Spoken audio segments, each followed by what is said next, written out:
अवस्था में आप? वो तो कपड़ा शरीर में नहीं है, एक चादर से मुड़ा हुआ था। वो 10 दिन जिंदा तो रही, लेकिन बची एक बूंद पानी के लिए तरस गई। बस यही कह के गई कि मैं मम्मी 2-3 घंटे में आ रही हूँ।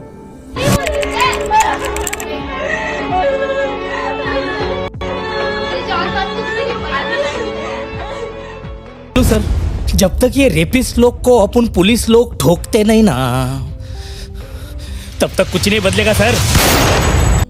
अस्सलाम वालेकुम, आदाब, नमस्कार, सत श्री अकाल। मैं अब्दुल फरोज एक नई वीडियो के साथ। 9 अगस्त 2024, क्या आप लोगों को ये दिन याद है? शायद आप लोग भूल चुके हों।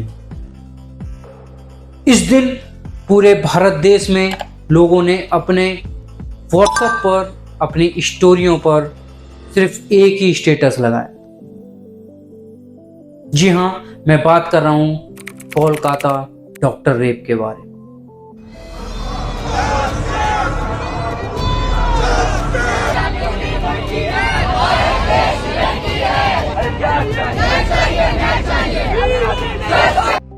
डॉक्टर के साथ ऐसी दरिंदगी करने वाले का नाम था संजय राउत, जिसने रेप करने के बाद उनका गला घोंटकर उनको जान से मार डाला। आखिरकार कब तक ऐसे दरिंदे पूरे देश में घूमते रहे? आज डॉक्टर के माँ बाप न्याय की मांग कर रहे हैं। जब आपने अपनी बेटी को देखा या आप मिले, आप कब मिले, कितने समय बाद देखा आपने? हमको फ़ोन आया 11 बजे, उधर पहुंचा 12 बजे। हमको 3-3:30 बजे उसको देखने का मिला है। उस टाइम में हमका दिल में क्या चल रहा है तो हम ही जानते हैं ना, लेकिन वो लोग बोलते हैं तदंत चल रहा है, इसलिए। किस अवस्था में आपको मिली? किस अवस्था में आप? वो तो कपड़ा शरीर में नहीं है, एक चादर से मुड़ा हुआ था, और हाँ, दोनों पैर दो तरफ था, हाथ भी एक हाथ में इधर ऐसे मिला है। आखिरकार कब उनको इंसाफ मिलेगा?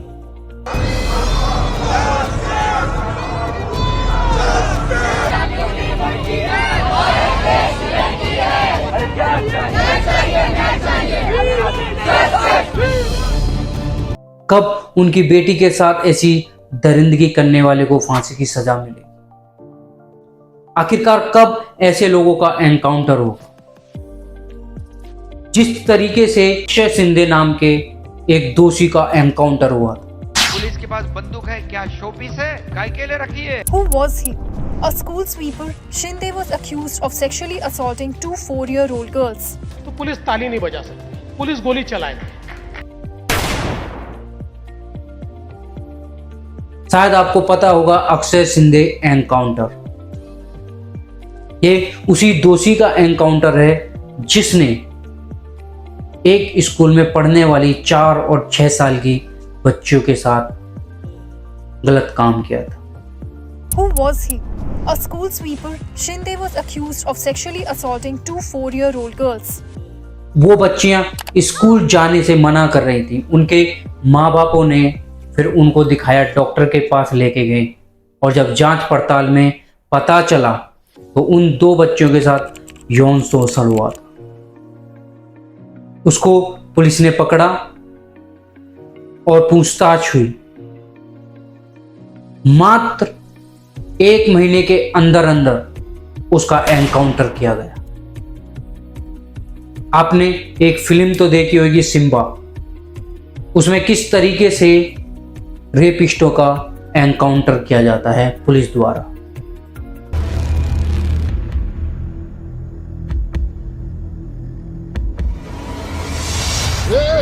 कुछ नहीं बोलना मेरे भाइयों को।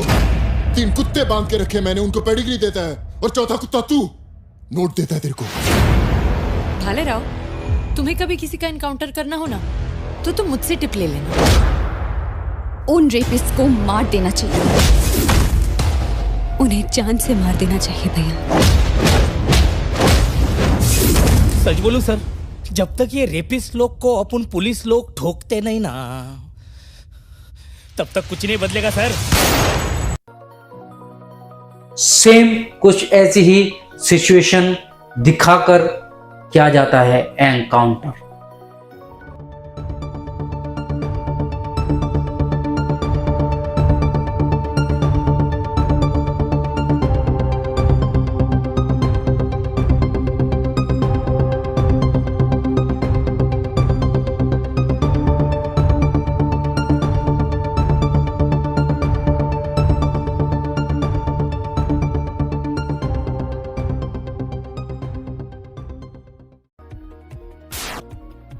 आज तक डॉक्टर के माँ बाप अपनी बच्ची के लिए इंसाफ मांग रहे हैं।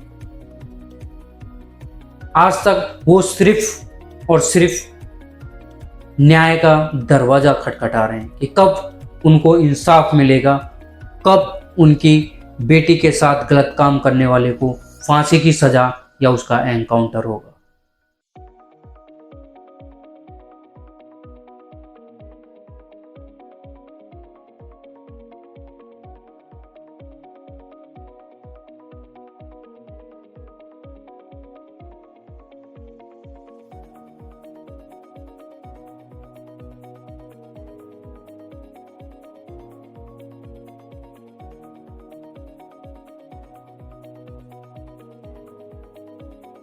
ये दोषी जेल में पड़े पड़े अपना आराम से अपनी जिंदगी जीते हैं। जब तक इनकी उम्र पूरी हो जाती है तब जाके इनको फांसी की सजा मिलती है। कुछ ऐसा ही होता है निर्भया केस। क्या आपको पता है कि उस केस में दोषियों को पूरे 10 साल के बाद फांसी की सजा और एनकाउंटर हुआ था। आखिरकार क्या हासिल हुआ? दोषी पूरे 10 साल तक अपने आराम से जेल के अंदर हवा खाते रहे और उनके माँ बाप सिर्फ और सिर्फ न्याय की मांग करते रहे। 23 साल की जब घटना हुई थी तब थी वो, कितने समय खुशियों का आया होगा, लेकिन हमें उनकी खुशियाँ बहुत कम याद आती है। हमें हमेशा दिमाग में जो उनको तकलीफ मिली वो याद रहता है। वो दिन कभी नहीं भूलता है। खासकर इन दिनों में बहुत मुझे दिक्कत होती है। सारी चीज़ें जैसे लगती है कि अभी की है, इसी महीने की है। ये दुख हमेशा रहता है कि वो 10 दिन जिंदा तो रही, लेकिन बची एक बूंद पानी के लिए तरस गई। तो ये मुझे कभी नहीं भूलता है। आज भी मुझे वो दिन याद आता है, वो रात याद आती है कि बस चंद घंटों में हमारे साथ ऐसा घटना हो गया कि हम हमेशा के लिए अपने बच्चे से अलग हो गए। बस हमेशा यही याद रहता है कि बस यही कह के गए कि मैं मम्मी 2-3 घंटे में आ रही हूँ। यही शब्द हमेशा कानों में रहता है और आँखों में रहता है कि मैंने जैसे रहता है कि हमें इंतज़ार है वो